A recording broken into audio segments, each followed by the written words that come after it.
जी अस्सलाम वालेकुम। कैफ 4 आज के लेक्चर का आगाज़ करते हैं। Lecture number 12। आज के लेक्चर में हम क्या करने जा रहे हैं, हम होम असाइनमेंट डिस्कस करने जा रहे हैं। प्रीवियस 2 लेक्चर्स की होम असाइनमेंट ड्यू है।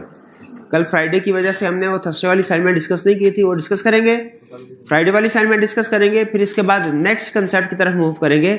नेक्स्ट कंसेप्ट है हमारे इलीगल एग्रीमेंट्स, यानी ऐसे एग्रीमेंट्स जो कि अगेंस्ट लॉ हो, उनका स्टेटस क्या होगा, वो आज हमने डिस्कस करना है।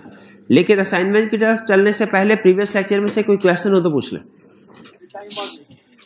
टाइम बार डेट क्या? टाइम बार्ड का मतलब समझ लीजिए ऐसा टाइम पास्ड डेट जिसकी रिकवरी का टाइम गुजर चुका हो। टाइम बार्ड डेट क्या है? जिसकी रिकवरी का टाइम गुजर चुका हो।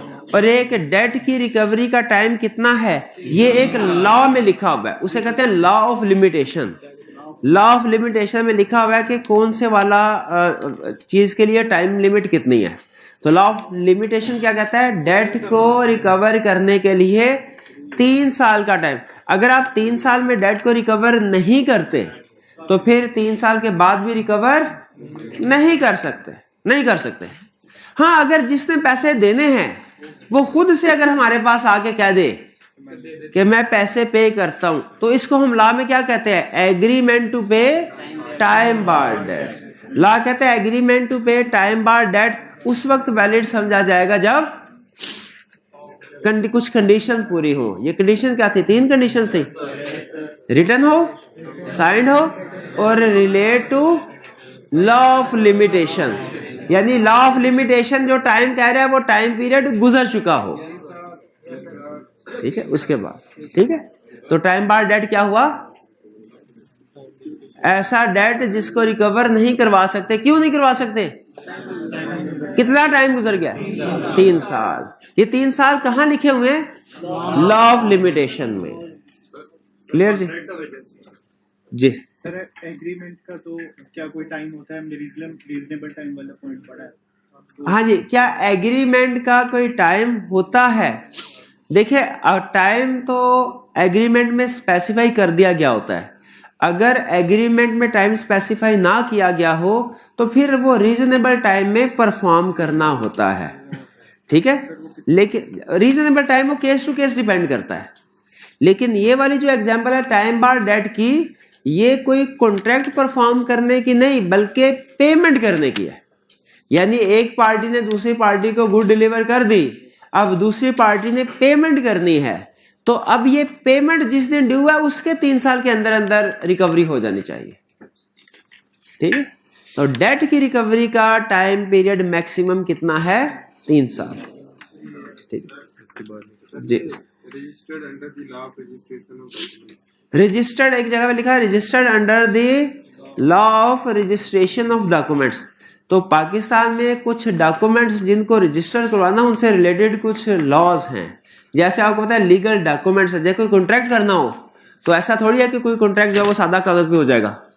उसके लिए वो लीगल पेपर्स होते हैं, एक रजिस्ट्रेशन का प्रोसेस है, उस पर कोई जज वगैरह की तरफ से स्टैम्प्स होती हैं, साइन होते हैं, गवाहान होते हैं। इस सारे प्रोसेस को कहते हैं law of registration of documents. इसी तरह अगर आपने कोई वादा एग्रीमेंट किया, एग्रीमेंट के अलावा कोई वादा किया किसी के साथ, उसको भी रजिस्टर करवाया जाता है। तो ये law of registration of documents हमें बताता है कि आपके जो डिफरेंट एग्रीमेंट्स हैं उनको आपने किस तरीके से रजिस्टर करवाना है। ये रजिस्ट्रेशन का process document to document different होता है, डिपेंड करता है कौन सी डॉक्यूमेंट है। प्रॉपर्टी की डॉक्यूमेंट्स का रजिस्ट्रेशन डिफरेंट वे है, जैसे मोटर व्हीकल्स की रजिस्ट्रेशन, उसका प्रोसेस डिफरेंट होता है। तो ये प्रोसेस हमारे सिलेबस में नहीं है, लेकिन ये जहन में रखिए कि जो भी एग्रीमेंट है आपका, उसको अगर आपने रजिस्टर करवाना है तो उसकी रजिस्ट्रेशन का एक प्रोसेस है। वो कह रहा है कि वो आपने लॉ ऑफ रजिस्ट्रेशन के मुताबिक उसको रजिस्टर करवा दिया, क्योंकि हर एग्रीमेंट याद रखें रजिस्टर करवाना रिक्वायर्ड नहीं है। लेकिन जिस एग्रीमेंट को रजिस्टर करवाना रिक्वायर्ड है वो अगर आप रजिस्टर नहीं करवाते तो वो इन्फोर्सेबल बाय लॉ नहीं होगा। ठीक है, हमने कंसेप्ट पढ़ा ना, एग्रीमेंट ओरल भी हो सकता है, रिटन भी हो सकता है, दोनों वैलिड है। लेकिन कुछ एग्रीमेंट्स ऐसे हैं जिनका रिटन होना रजिस्टर होना जरूरी होता है। ऐसे एग्रीमेंट्स जिनका रिटर्न होना, रजिस्टर होना जरूरी हो, वो लाजमी रिटर्न फॉर्म में ही होंगे। अगर वो रिटर्न या रजिस्टर्ड नहीं है तो वो वैलिड नहीं है, वरना बाकी के जितने भी एग्रीमेंट्स हैं वो रिटर्न भी हो सकते हैं, ओरल भी हो सकते हैं, इक्वली वैलिड है। क्लियर? तो क्या आपको कुछ एग्जांपल्स याद है ऐसे एग्रीमेंट्स की जिनका रिटर्न या रजिस्टर्ड होना जरूरी है? आर्बिट्रेशन, शाबाश। गिफ्ट, ठीक है। टाइम बार्ड डेट, शाबाश शाबाश। और कोई? जी, टाइम बार्ड पे जो सामने का 3 इयर्स होता है, ये टाइम शुरू होता है जब डेट दिया जाता है कि डेट देने की टाइम ओवर हो जाता है। ये जो 3 इयर्स टाइम बार डेट का 3 इयर्स का टाइम है, ये स्टार्ट कब होगा? जब एक्चुअली डेट दिया जाएगा या जब उसकी ड्यू डेट आएगी? जब ड्यू डेट आएगी। जैसे बिजली का बिल हमारे घर आता है ना, तो उसके ऊपर एक ड्यू डेट लिखी होती है। वो ओवर ड्यू उस दिन से नहीं होता जिस दिन से हमें बिजली का बिल मिला है। किस दिन से होता है? जिस दिन उसको पेमेंट करनी होती है। अगर उस दिन पेमेंट ना करे फिर ओवर ड्यू। तो डेट भी जिस दिन दिया उस दिन से 3 साल नहीं गिनने। किस दिन से गिनने? ड्यू डेट से। आपको एग्जांपल भी दी थी कि अगर 1 साल के बाद मैंने पैसे दिए भाईजान को और कहा 1 साल के बाद आप वापस कर दीजिएगा, तो जो 3 साल का टाइम है वो आज से शुरू नहीं होगा, 1 साल के बाद से शुरू होगा जब इन्होंने पैसे अदा करने थे। जी मेरे भाई। एक दुकान आपके नाम पर, अगर इस दुकान में सारे बहन भाइयों का हिस्सा हो तो फिर ये इलीगल हो जाएगा? नहीं, इलीगल नहीं होता। अब वालिद, उनका क्वेश्चन यह है कि अगर वालिद के बहुत से बच्चे हैं, वो किसी एक बच्चे के नाम पे अपनी कोई प्रॉपर्टी अदा कर देते हैं, प्रॉपर्टी दे देते हैं, तो क्या ये इलीगल नहीं होगा? ये इलीगल नहीं होता, क्योंकि वालिद अपनी जिंदगी में दे रहे हैं तो वो तोहफा समझा जाता है। इसे लीगल लैंग्वेज शायद हिब्बा कहते हैं, ठीक है। वो कर सकते हैं, ये इलीगल नहीं होता। लेकिन याद रखें, अगर करते हैं तो माना कब जाएगा? जब रिटर्न होगा और रजिस्टर्ड होगा। अगर ज़बानी कलामी वालिद साहब ने कह दिया और उसके बाद रजिस्ट्रेशन नहीं हो सकी, उससे पहले वालिद साहब की डेथ हो गई, तो क्या प्रॉपर्टी मिलेगी इसको? नहीं मिलेगी। क्यों नहीं मिलेगी? रिटर्न और रजिस्टर्ड नहीं थी। तो agreement on account of natural law manufacturing का रिटर्न और रजिस्टर्ड होना जरूरी है। और भी कंडीशन है, नियर रिलेशनशिप भी होना जरूरी है। बिल्कुल बिल्कुल। कॉन्ट्रैक्ट ऑफ एजेंसी क्या है? 3 कॉन्ट्रैक्ट है, कॉन्ट्रैक्ट ऑफ जिनमें कंसिडरेशन की जरूरत नहीं होती। Contract of bailment, contract of guarantee, contract of agency. इसमें पहले तीनों तरह के कॉन्ट्रैक्ट्स हमारे सिलेबस में होते थे, अब नहीं। अब सिर्फ कॉन्ट्रैक्ट ऑफ एजेंसी है सिलेबस में, वो भी बेसिक कंसेप्ट्स। अगर आप देखें ना अपनी बुक में, इसमें चैप्टर 10 है गालबन। चैप्टर 10 देखिए, वो क्या है? एजेंसी रिलेशनशिप से रिलेट करेगा।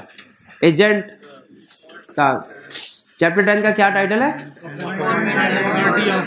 हाँ जी, अपॉइंटमेंट अथॉरिटी ऑफ एजेंट। ठीक है, तो ये कंसेप्ट हम डिटेल में चैप्टर 10 में जाके पढ़ेंगे, एजेंसी वाला। और जो बेलमेंट और गारंटी वाला है, ये तो कभी भी नहीं पढ़ेंगे, ये हमारे सिलेबस से निकल चुका है। और अजीब बात है कि कंसेप्ट सिलेबस से निकल चुका है, लेकिन आई कैप ने 2 एग्जांपल्स अभी भी इंक्लूड की हुई हैं, जो कि मेरा ख्याल है कि होनी नहीं चाहिए, लेकिन अब चूंकि हैं तो छोड़ना कुछ नहीं है। लेकिन आई कैप ने ना जब से सिलेबस से निकला टॉपिक, ना कभी इसका क्वेश्चन पूछा, ना उम्मीद है पूछेगा। लेकिन चूंकि सिलेबस में शामिल है, मेरी जिम्मेदारी है एक एक एग्जांपल आपको करवानी है, करवाऊंगा। लेकिन वो आपको बहुत ज्यादा उसकी शायद समझ ना आए, क्योंकि उसको समझने के लिए सारे कंसेप्ट, तो आपने बेसिक लेवल पे उसको अंडरस्टैंड कर लेना है। वो वाला क्वेश्चन सॉल्व हो जाएगा जो सिलेबस में है। उस क्वेश्चन से मजीद आपने क्वेश्चन नहीं सोचना कि अगर ये बाज़ बात ऐसा ना, हम कहते हैं अच्छा ये अगर ऐसा हो गया तो फिर क्या होगा, वैसा हो गया तो फिर। बाकी क्वेश्चन में तो सोचें, उस क्वेश्चन में नहीं सोचना, क्योंकि वो बाकी हमारे सिलेबस में जितनी का सिलेबस में उसने एग्जाम्पल दिया वही डिस्कस कर लेंगे। क्लियर जी? तो ये 3 मैंने आपसे कहा था एग्जाम्पल्स, इनको आपने रट्टा लगा लेना है, सोचना नहीं है। Bailment, guarantee, agency. बेलमेंट और गारंटी को क्यों नहीं सोचना? सिलेबस में नहीं। एजेंसी को क्यों नहीं सोचना? बाद में पढ़ेंगे। शाबाश। और क्या क्वेश्चन? हाइब्रिड में से आज क्वेश्चन नहीं आ रहा, ऐसे ना किया करे। हाइब्रिड में इतने अच्छे माशाल्लाह इंटेलिजेंट स्टूडेंट है, सवाल नहीं पूछते। सवाल पूछा करे हाइब्रिड में। कोई स्टूडेंट आवाज दे दे मुझे हाइब्रिड क्लास में से, देखो यही बता दे कि कोई क्वेश्चन नहीं है। सारे इनको कोई भी नहीं, कोई भी क्वेश्चन नहीं है। अच्छा, चले और कोई क्वेश्चन नहीं है? मेरी तसल्ली नहीं हो रही, मैं जाके सवाल पूछता हूँ, फिर ये पूछेंगे, वैसे नहीं। ऐसा तो नहीं हो सकता ना कोई क्वेश्चन ना हो, सारा कुछ समझ आ जाए। ऐसे कभी हुआ है आज तक? नहीं हुआ। जी भाई पूछिए, सवाल पूछिए। अब जब तक सवाल नहीं पूछेंगे आपकी क्लास से मैंने जाना नहीं है। शाबाश शाबाश शाबाश, पूछे क्लास। किधर माइक, किधर माइक? नहीं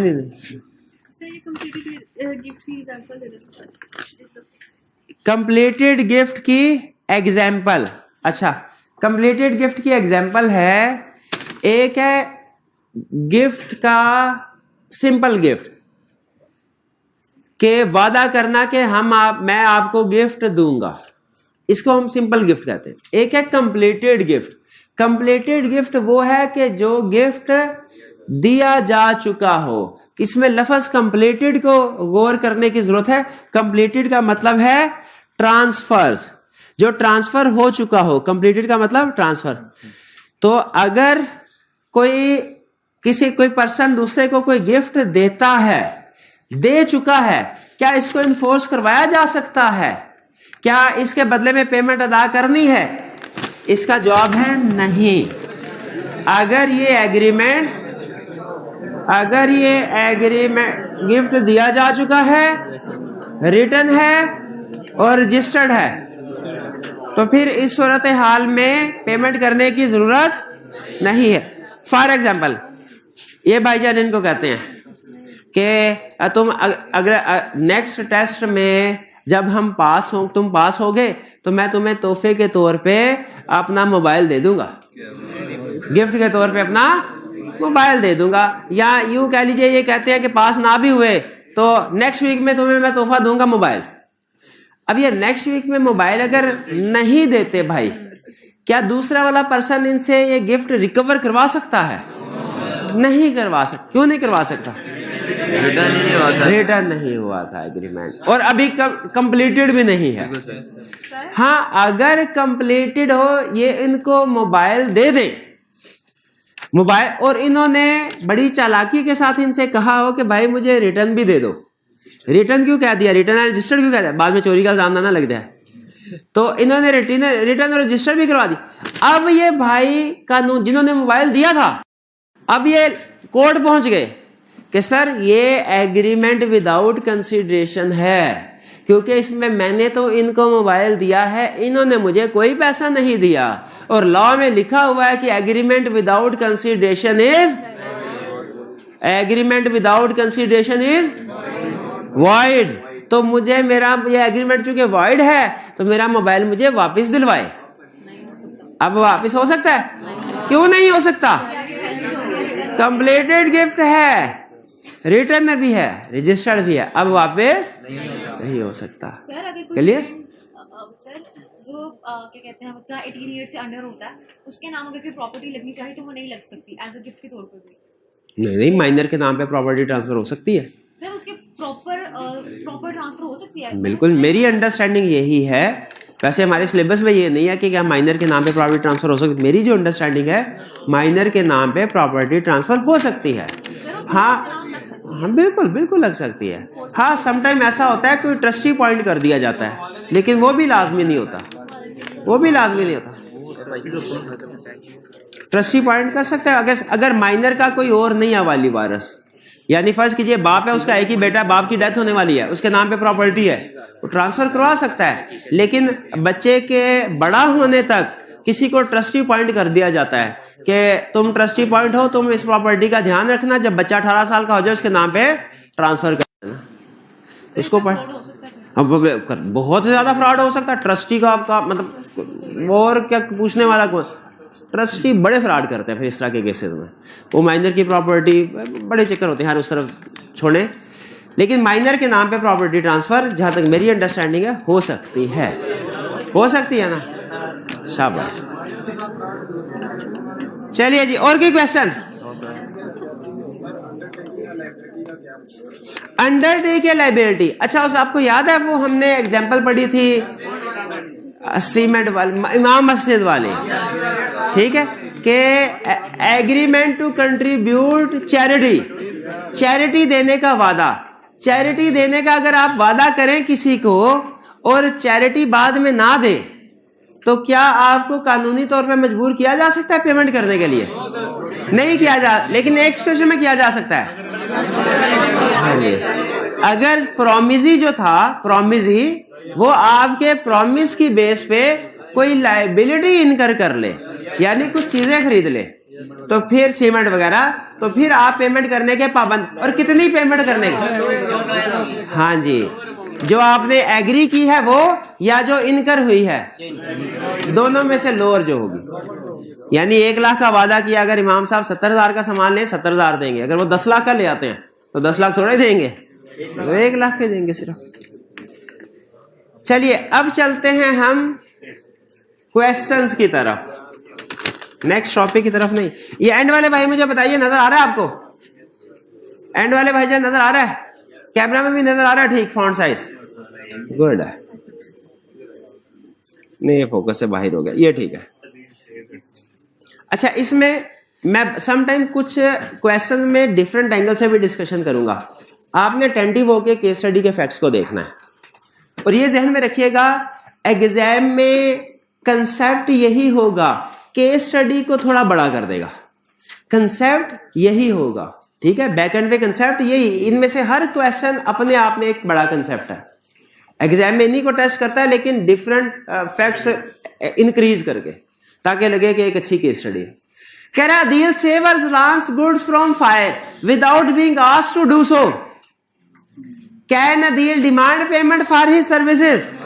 ये याद है, वो आग लगी थी ताजर, क्या सर्विस पेमेंट डिमांड कर, क्यों नहीं कर सकता?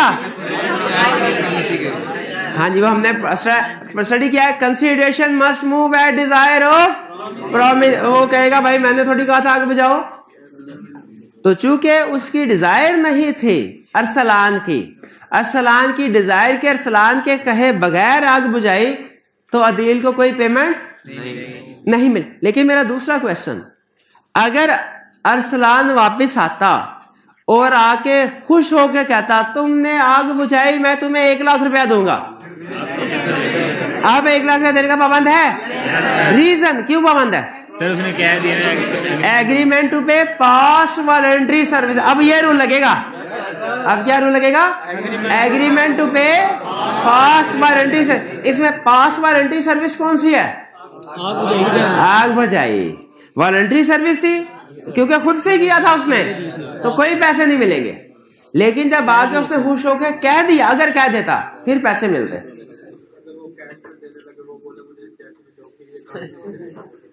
अगर वो कैश में देने लगे 10,000, भाई का क्वेश्चन, अगर वो कैश में 10,000 देने लगे और वो कहे नहीं मुझे चेक में दे दो, ठीक है, तो क्या फिर बिल्कुल कह सकता है कि चेक में दे दो? ये काउंटर ऑफर नहीं होगी, क्योंकि जब उसने कह दिया ना कि मैं तुम्हें 10,000 पे करूंगा, तो 10,000 अदा करने के लिए अब वो लायबल हो गया एग्रीमेंट टू पे फॉर पास वॉलंटरी सर्विसेज के मुताबिक। वो कैश में दे या चेक में दे, इससे फर्क नहीं पड़ता, ऑनलाइन ट्रांसफर कर दे बिल्कुल।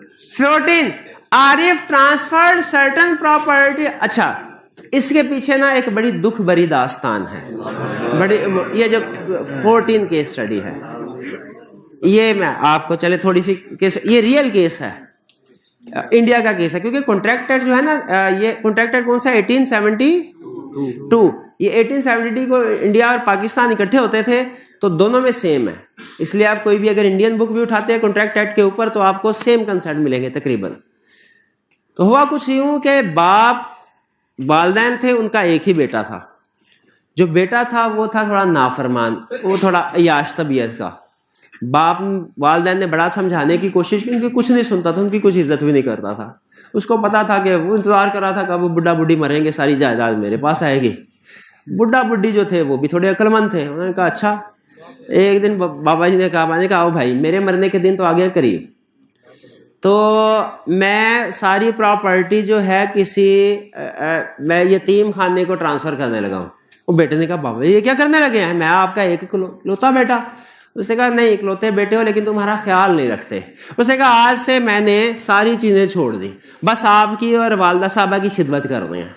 तो बाप ने कहा मेरी को जितनी खिदमत करनी थी कर ली तुमने, मैं तो बजा रहा हूँ, अब ऐसा करो, मेरे बाद अपनी वालदा का ध्यान रखना, मैं प्रॉपर्टी तुम्हारे नाम ट्रांसफर तो कर देता हूं, लेकिन एक शर्त है।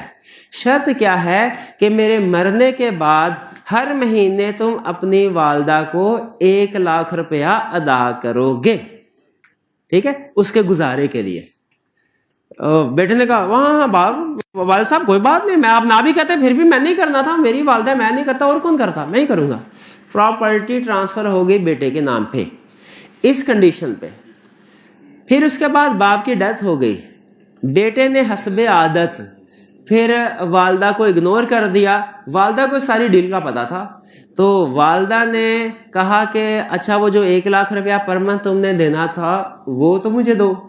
बेटा कहने लगा कि मैंने लॉ में पढ़ा है agreement without consideration is void, तो आपने तो मुझे कोई कंसिडरेशन दी ही नहीं, आपने तो कोई कंसिडरेशन, मैं आपको क्यों पेमेंट करूं, ये तो वन साइड पेमेंट होगी ना, बदले में आपकी तरफ से कोई भी कंसिडरेशन नहीं है।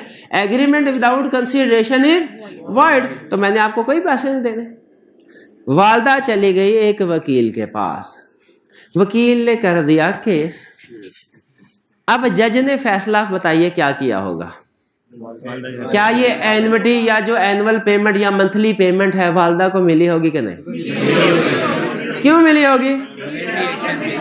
जज ने कहा कानून पूरा पढ़ो, कानून पूरा पढ़ो, ये बात बिल्कुल सही कह रहे हो तुम कि agreement without consideration is void, लेकिन इस कॉन्ट्रैक्ट में कंसिडरेशन है। क्या कंसिडर? हाँ, consideration given by father, consideration given by father, क्योंकि लॉ ये भी कहता है कंसिडरेशन में move from one person to another person, लाजमी नहीं जो प्रोमिजर है उसी की तरफ से कंसिडरेशन आए, कंसिडरेशन किसी दूसरे पर्सन की तरफ से भी आ सकती है। तो इस कॉन्ट्रैक्ट में जो कंसिडरेशन थी वो थर्ड पार्टी की तरफ से थी। इस कॉन्ट्रैक्ट में मेन पार्टी कौन सी हैं? एक बेटा और एक वालदा, वो कह लीजिए कि इस, और कंसिडरेशन किसकी तरफ से मूव हो रही है? फादर की तरफ से। तो क्या कंसिडरेशन किसी थर्ड पार्टी की तरफ से मूव हो सकती है? यस, हो सकती है। तो इस पे दोनों कंसेप्ट हमने अप्लाई करने हैं। ये कंसेप्ट भी ठीक है, क्या agreement without consideration is void, लेकिन साथ में लॉ ने दूसरा भी कंसेप्ट अप्लाई किया हुआ है कि कंसिडरेशन किसी दूसरे पर्सन की तरफ से भी मूव, तो किसी दूसरे पर्सन की तरफ से कंसिडरेशन मूव हो तो हम इसे विदाउट कंसिडरेशन नहीं कहेंगे। क्लियर हुई है बात? है? मैं भाईजान से कहूँ ये भाईजान 100 रुपए, अफ्तारी के बाद आपने और ये भाई ने, इन्होंने चाय पीनी है, इन 100 रुपए से ये 100 रुपया लेके चले जाएं और उधर जाके इन भाई को चाय पिलाने से इनकार कर दें, कहे भाईजान तूने तो कंसिडरेशन ही नहीं दी, तो क्या इनका पॉइंट ऑफ व्यू वैलिड है? क्यों? कंसिडरेशन तो उन्होंने वाकई नहीं दी। हाँ जी, लेकिन स्टिल इस कॉन्ट्रैक्ट में कंसिडरेशन है, किसकी तरफ से? थर्ड पार्टी की तरफ से। तो ये बात समझ आई? अब इस एग्जाम्पल को सामने रखते हुए एक क्वेश्चन पढ़े, कह रहा है Arif transferred certain property to his daughter Humaira with a direction that Humaira should pay Numan annuity. Numan समझ उसका कोई भाई होगा या जो भी है third party. On the same day, Humaira executed a deed in writing in favor of Naman and agreed thereby to pay the annuity. Same day Humaira ने कहा ठीक है जी प्रॉपर्टी मेरे नाम पे ट्रांसफर करें, अब मैं वादा करती हूं कि एन्युटी पे, एन्युटी का मतलब फिक्स इनकम, एनुअल या मंथली इनकम पे करूंगी। लेटर बाद में क्या हुआ?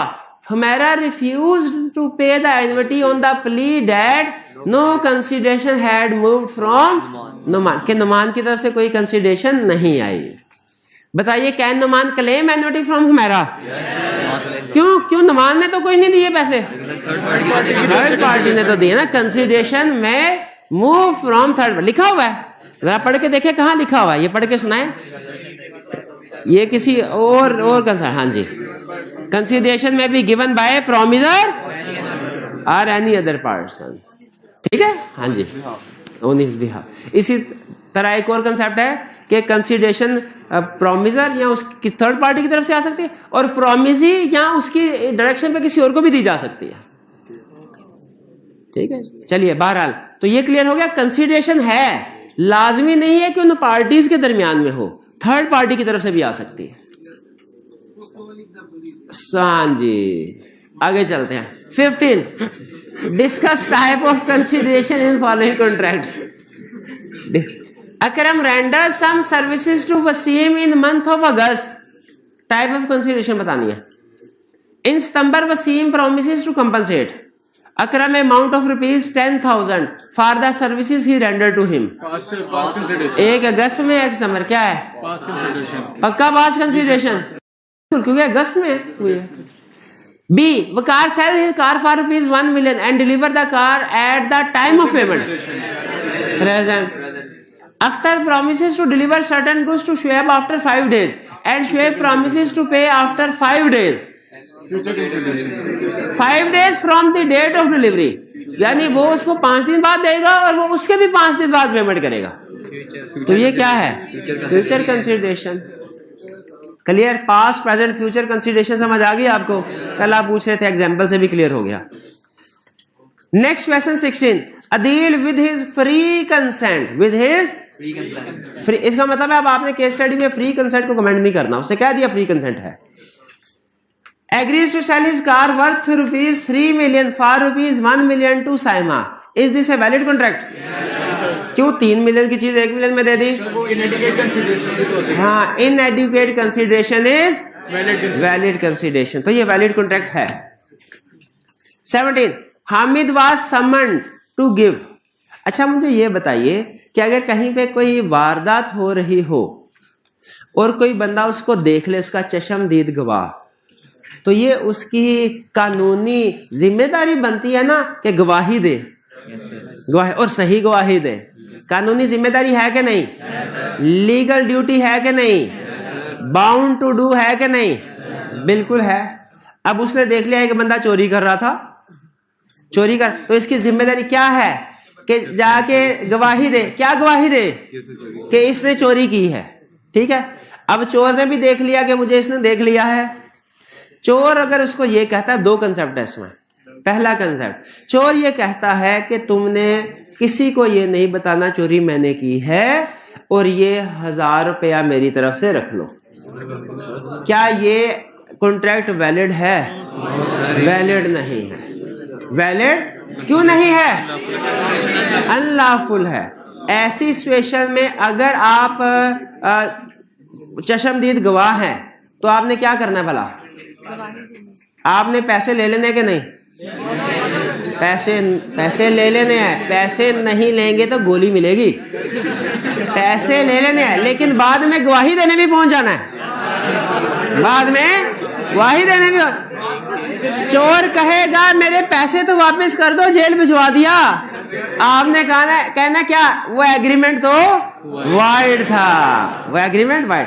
क्लियर? अच्छा आगे सुने, इसके बाद अगली एग्जांपल सुने. फर्ज कीजिए कि चौकीदार चोरी, चश्मदीद गवाह हैं आप, और आप देख रहे हैं कि चोर चोरी कर रहा है. ठीक है. अब आपने देख लिया उसको, चोर चोरी करके निकल गया. अब जो दुकान का मालिक है वो इर्द गिर्द ढूंढ रहा है कि कोई गवाह मिल जाए. आपने कहा मैंने इसको देखा है, लेकिन मैं गवाही देने कोर्ट में नहीं जाऊंगा. आजकल कौन अदालतों कचहरियों के चक्कर लगाए, मैं नहीं जाऊंगा. अब दुकान के मालिक ने कहा भाई मेरा केस मजबूत हो जाएगा, पता चल जाएगा किसने चोरी की है, सामान बरामद हो जाएगा. अगर आप गवाही दे दे तो मैं आपको 10,000 रुपया बतौरे हदिया दे दूंगा. आपने कहा बिल्कुल ठीक है, एग्री कर लिया. गवाही देने के लिए पहुंच गए, गवाही दे दी.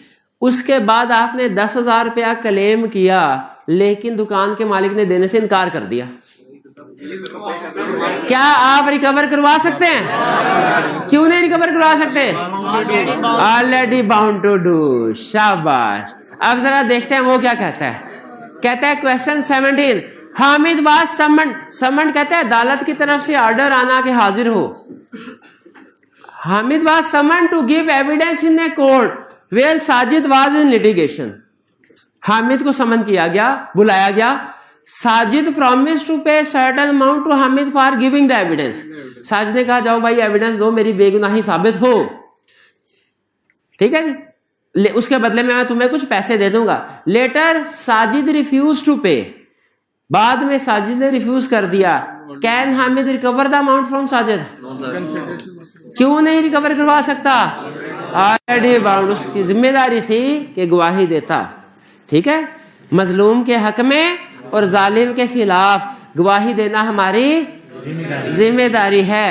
लेकिन ये जिम्मेदारी आपने अपनी जिम्मेदारी पे अदा करनी है, मेरे कहने पे नहीं, मेरी कोई जिम्मेदारी नहीं होगी बाद में। Next question 18, briefly discuss whether following agreements are enforceable by law. कौन सा जी? पहला, Azam engage Babar to work as an accountant in his office and promises to make him happy. नहीं, ठीक समझ गया आप। Azam promises to put life into बाबा's dead wife and Baba promises to pay ₹1 million।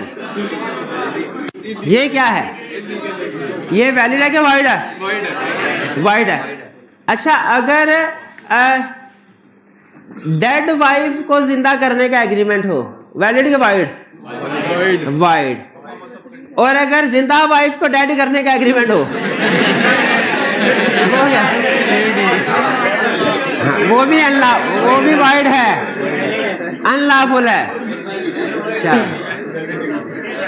Azim engages Babar to work as an accountant in his office and promises to pay him ₹75,000 per month। ये valid है। पहले दोनों void, ये valid. 19, briefly discuss whether following agreements are enforceable by law. पहला, Azam promises Babar to pay ₹100,000 to beat Sarfaraz. किसी को जान, माल, इज्जत, इन 3 चीजों का नुकसान पहुंचाने का एग्रीमेंट करेंगे, वो एग्रीमेंट लॉ कहता है इल्लीगल है, वाइड है। 3 चीजें, जान, माल, इज्जत। आजम promises Babar to pay ₹100,000 beat Sarfaraz. Babar beat Sarfaraz and claims 100,000 from Azam. Azam refuses to pay. क्या रिकवरी हो सकती है? क्यों नहीं हो सकती? एग्रीमेंट वाइड है। क्यों? हाँ जी, object of the contract is unlawful. Reason क्या है? Object of the contract is unlawful. B, Azam promises Babar to obtain an employment in the public service and Babar promises to pay ₹100,000 to Azam. Illegal. क्यों? Sale of public office not allowed. Sale of public office, सरकारी नौकरी की खरीदो फरोख्त। क्यों? इससे corruption बढ़ती है। जी, 19 तक कोई प्रॉब्लम? पिछले चैप्टर में देखा था कि दूसरे बंदे ने एक्सेप्टेंस नहीं किया कि नहीं, और 18 में वो 75 पर मन देगा, लेकिन उसने एक्सेप्ट तो नहीं किया। ये क्यों नहीं देगा? किस में? 18 में? 18 के किस पार्ट में? 18 के सी पार्ट में। हाँ, नहीं, वो ये नहीं कह रहा आपसे एंड प्रॉमिसेस टू पे। क्या ये एग्री? आपने इसकी इन्फोर्सेबिलिटी पे कमेंट करना है कि क्या ये कंडीशन सारी पूरी। और उनका क्वेश्चन यह स्टूडेंट का 18C में, उसने ये तो नहीं बताया हुआ कि बाबर ने एक्सेप्ट किया कि नहीं किया। हाँ जी, तो आप इफ एक्सेप्टेड, अगर आप इफ एक्सेप्टेड करके करना चाहें वैसे भी कर सकते हैं, लेकिन आप ये नहीं कहेंगे कि ये वॉइड है। वैलिड करना है, क्योंकि बजाहिर इसमें कोई कंडीशन लॉ की वायलेट नहीं हो रही, तो आपने इसको वैलिड करना है। असल में एग्जामिनर जब क्वेश्चन बना रहा होता है ना, ये एग्जामिनर की साइकी ज़हन में रखिएगा, तो उसका फोकस उस कंसेप्ट के ऊपर होता है जिसको वो टेस्ट करना चाह रहा है। ठीक है, तो बाकी की जो केस स्टडी का रूल है, जो इंफॉर्मेशन उसने क्वेश्चन में नहीं दी होती ना, केस स्टडी का असूल क्या है? जो इंफॉर्मेशन क्वेश्चन में नहीं दी वो हम ठीक मानते हैं, वो हम एज्यूम करते हैं कि ठीक है। अगर उसने एक्सेप्टेंस के बारे में नहीं बताया तो आप एज्यूम करें कि वो ठीक है, यानी एक्सेप्टेड है। और अगर ये अजम्पशन नहीं भी लेनी तो फिर दोनों पॉसिबिलिटी डिस्कस करें कि इफ वो एक्सेप्ट करता है तो कॉन्ट्रैक्ट वैलिड है, अगर नॉट एक्सेप्ट तो फिर वॉइड। जी जी, 17 में हामिद पर लीगल ऑब्लिगेशन है। याद रखें, ये हमारी कानूनी जिम्मेदारी होती है कि अगर किसी मजलूम के हक में गवाही देनी हो, हमारे पास सबूत है, अगर कोई सबूत है या हम गवाह हैं, तो जालिम के मजलूम के हक में और जालिम के खिलाफ गवाही देना हमारी जिम्मेदारी है। और इस जिम्मेदारी को, ये कानूनी जिम्मेदारी है, इसको अदा करने के लिए हम किसी से पैसे नहीं मांगेंगे, ये हमारी कानूनी जिम्मेदारी होगी। जी जी, क्वेश्चन 13 में अगर उसकी सर्विसेज का रिवार्ड देने के लिए वो कहते हैं तो ये एग्रीमेंट रिटन होना जरूरी है या नहीं, जो एग्रीमेंट टू पे फॉर पास्ट वारंटी सर्विसेज है उसकी बात कर रहे हैं। विदाउट बीइंग, जब वो आग लगी थी उस वाले केस में। Yes, sir. हाँ, तो जब आग लगी और वापस आके दुकानदार ने खुश हो गया, उसने कहा अच्छा मेरी दुकान में आग लगी, तुमने आग बुझाई, मैं तुम्हें 10,000 रुपये अदा करूंगा। ये एग्रीमेंट टू पे पास वॉलंटरी सर्विसेज है, उसका कह देना काफी है, रिटर्न होना जरूरी नहीं है। पास वॉलंटरी सर्विसेज का रिव्यूज करे तो उसके खिलाफ एक्शन ले सकता है। अब आपने ये नहीं पूछना अदालत में साबित कैसे होगा कि उसने कहा था कि नहीं, क्यों नहीं पूछना भला? साबित करना है वकीलों ने, उनका काम होता है। हाँ जी, नेक्स्ट चलते हैं अगले क्वेश्चन की तरफ। Question 20, describe the circumstances under which an agreement made without consideration is considered valid and binding under the contract act. Marks है 7। जरा मुझे बताइए, आप सिर्फ हेडिंग्स लिखेंगे या एक्सप्लेनेशन भी? तो क्या आप समझते हैं 7 मार्क्स के साथ जो गिवन एक्सप्लेनेशन है वो सफिशिएंट है? बिल्कुल। अब आपने लेकिन इसकी मार्किंग स्कीम भी देखनी है और एग्जामिनर कमेंट्स भी। हर 5 रुपए के क्वेश्चन के एग्जामिनर कमेंट्स जिस चीज के अवेलेबल हैं आपके लिए पढ़ना लाजिम है। वॉल्यूम 1 के साथ वॉल्यूम 2 के क्वेश्चन करना आप पर लाजिम है, वरना मेरी जिम्मेदारी कोई नहीं है रिजल्ट की। और इसी तरह एग्जामिनर कमेंट्स भी जो 5 पेपर के क्वेश्चन हैं, जो जो क्वेश्चन के अवेलेबल, एग्जामिनर कमेंट्स भी पढ़ना आपकी जिम्मेदारी है, वरना मेरी जिम्मेदारी नहीं। अगर आप ये दोनों काम करते हैं, असाइनमेंट करते हैं, तो फिर आपके रिजल्ट की जिम्मेदारी फिर भी नहीं। मेरी जिम्मेदारी क्या है? आपको पढ़ाना, सारा सिलेबस कवर करवाना। जिस दिन आप पेपर दे के आएंगे उस दिन आपसे पूछना क्या पेपर में कोई ऐसा कंसेप्ट तो नहीं था जो मैंने पढ़ाया ना हुआ हो। अगर 1 नंबर का भी ऐसा कंसेप्ट पढ़ाया ना हो, पढ़ा अच्छा, आप इसी से अंदाजा लगा ले, एक लफ्ज से मीनिंग चेंज हो गया ना। केस स्टडी में भी इसी तरह, एग्जाम क्वेश्चन में भी इसी तरह एक लफ्ज से मीनिंग चेंज हो जाता है। तो एग्जाम में आपने नॉट, किस जगह पे नॉट लिखा हुआ है, किस जगह पे नहीं, ये ज़हन में रखना है। ठीक है, तो जिम्मेदारी क्या बता रहा था मैं? पढ़ाने की। तो जब आप पेपर दे से पूछो, अगर 1 नंबर का भी क्वेश्चन ऐसा आया जो मैंने आपको ना पढ़ाया हुआ कंसेप्ट, तो फिर मेरी जिम्मेदारी है, मैं जिम्मेदार हूं। लेकिन अगर पेपर सारा कंसेप्ट मैंने पढ़ाया हुआ है तो खुद बताएं भाई, कामयाबी नाकामी तो अल्लाह ताला के हाथ में है ना, तो किसी का, ना मेरे हाथ में ना आपके हाथ में। तो मेरी जिम्मेदारी किस दिन तक की है? आपके पेपर वाले दिन तक की, रिजल्ट वाले दिन तक की जिम्मेदारी मेरी कोई नहीं है। क्या? अच्छा, नहीं, इसका रिटर्न होना रिकॉर्ड हो रहा है वैसे। चलिए आगे चलते हैं। अच्छा, 21, आजम फॉर नेचुरल लव एंड इफेक्शन। अच्छा, नेचुरल लव एंड इफेक्शन उसने बता दिया, इसका मतलब है ये एग्जिस्ट कर रहा है। Promises to give his son Babar ₹10,000। Azam puts his promise to Babar into writing and register it. Is this a valid contract? Yes. ये फायदा होता है लॉ पढ़ने का कि जैसे ही कोई जज्बाती हो के वादा करे कोई चीज देने का, फौरी तौर पे कागज तैयार होना चाहिए आपके पास, लिखे दे, अगले दिन जाके रजिस्टर करवा लें, रजिस्टर करवा लें। 22, are following promises create valid contractual obligation. Amir find, क्या ये वैलिड कॉन्ट्रैक्चुअल ऑब्लिगेशन है? अमीर फाइंड्स बुशराज purse and gives it to her. अच्छा, यहां तक रुक जाए। क्या बुशरा का पर्स गुम हुआ, अमीर ने ढूंढ के उसको दे दिया, अमीर को कोई पैसे मिलेंगे? क्यों नहीं मिलेंगे? उससे कॉन्ट्रैक्ट ही कोई नहीं हुआ, उसने कौन सा। अच्छा, लेकिन अगर बुशरा ने अनाउंस किया होता जो कोई पर्स ढूंढ के लाएगा इनाम में, फिर उसको मिल जाता इनाम, अगर उसको कम्युनिकेट हुआ होता। नहीं, बिल्कुल ठीक है।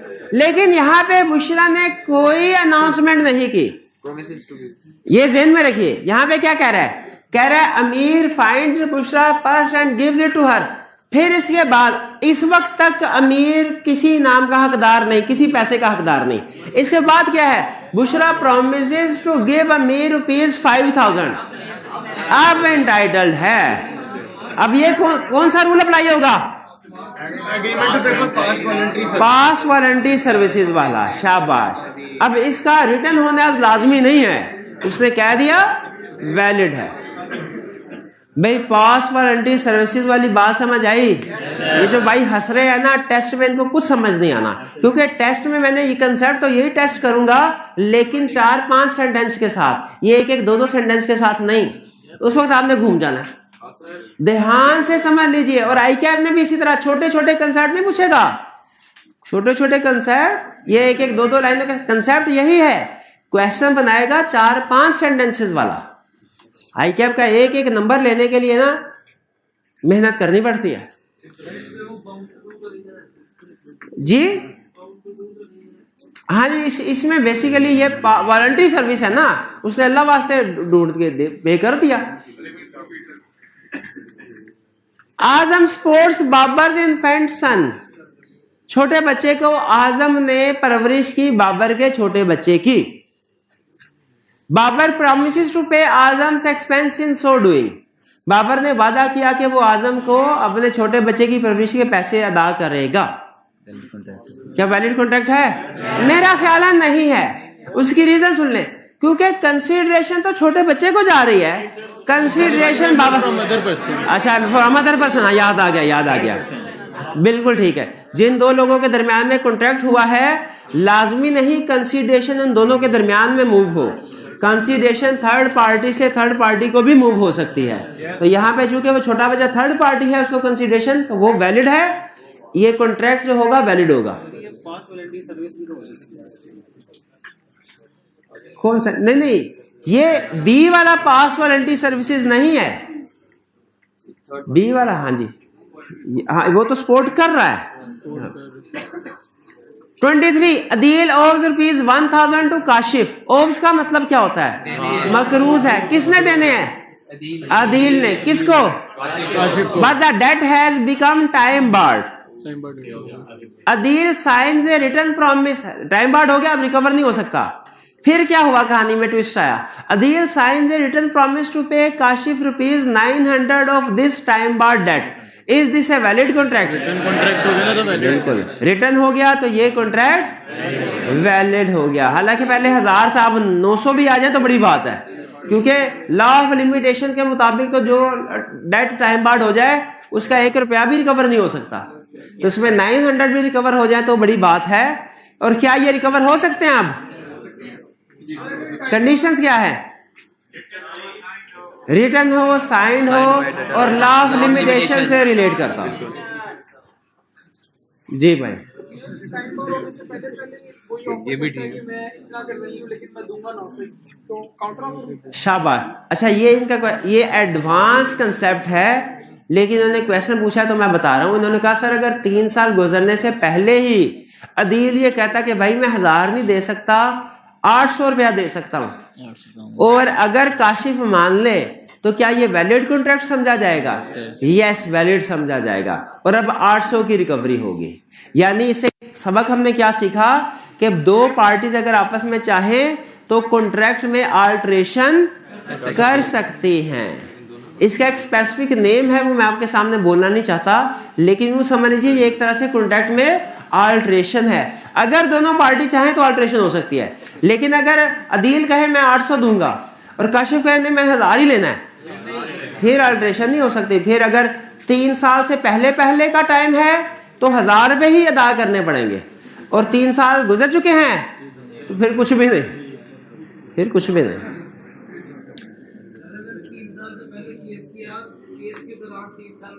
3 साल पहले केस कर दिया, लीगल एक्शन, उसके बाद टाइम गुजर गया, तो वो फिर टाइम बार्ड नहीं समझा जाएगा, क्योंकि अब केस अदालत में लग चुका, अब जो अदालत फैसला करेगी वही होगा।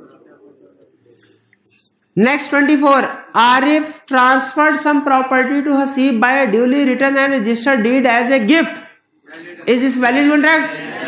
बिल्कुल है। अब उसने अगर गिफ्ट का वादा कर दिया, रजिस्टर करवा लिया, तो वो बिल्कुल वैलिड है। क्लोज रिलेशनशिप नहीं, ये जो गिफ्ट वाला केस है ना, इसमें नोट कीजिए क्लोज रिलेशनशिप नहीं। अच्छा पॉइंट उठाया। गिफ्ट वाले में क्लोज रिलेशनशिप जरूरी नहीं है, agreement on account of nature love and affection में क्लोज रिलेशनशिप है। बल्कि इससे आपको अब केस स्टडी टिप बताता हूं। अगर किसी केस स्टडी में बाजू का स्टूडेंट कंफ्यूज होते हैं कि सर किस केस स्टडी को हम नेचुरल लव एंड अफेक्शन में लेके जाएं, किसको गिफ्ट में लेके जाएं और किसको चैरिटी में लेके जाएं। चैरिटी तो आपको क्लियरली पता चल जाएगा ना, वो बात कर रहा होगा कि मस्जिद चर्च वगैरह की, तो वो चैरिटी तो क्लियरली पता चल जाएगा। जो गिफ्ट और नेचुरल लव एंड अफेक्शन है, इसमें समटाइम स्टार्ट में स्टूडेंट्स को कंफ्यूजन होती है। इसका बड़ा आसान तरीका है, क्या आप ये देख लीजिए क्या दोनों पार्टीज के दरमियान में कोई रिलेशनशिप है कि नहीं।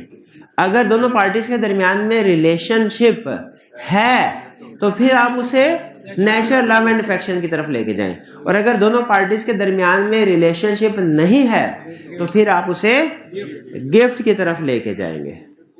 Clear? Next 25, are promisors liable to pay their agreed amount in following cases. A. Hussain promised to subscribe rupees 5,000 to a fund started for construction of community hall.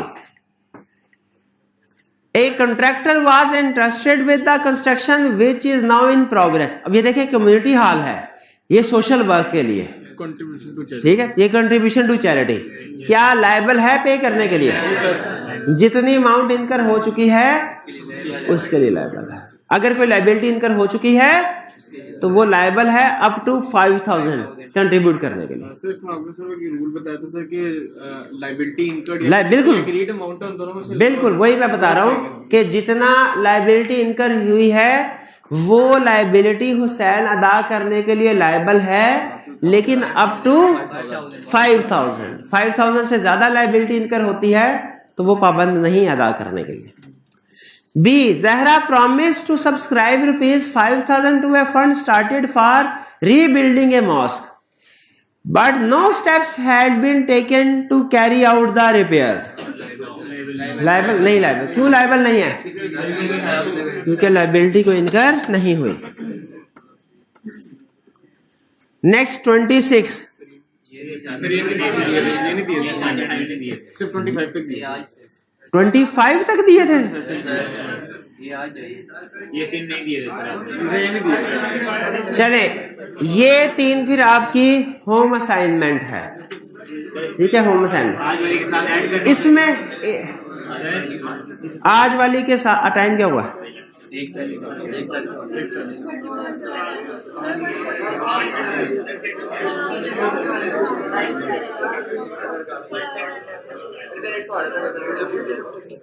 10 minute में concept तो होना मुश्किल है, तो थोड़ा सा पढ़ लें।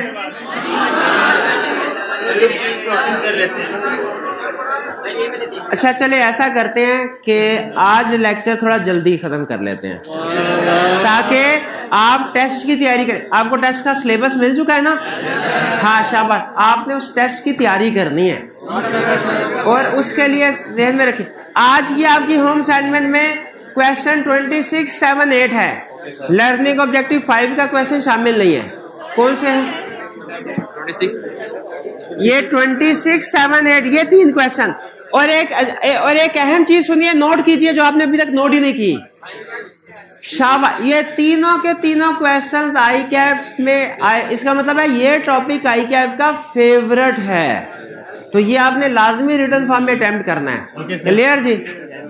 चलिए आज का लेक्चर यहाँ पे खत्म करते हैं। अल्लाह हाफिज।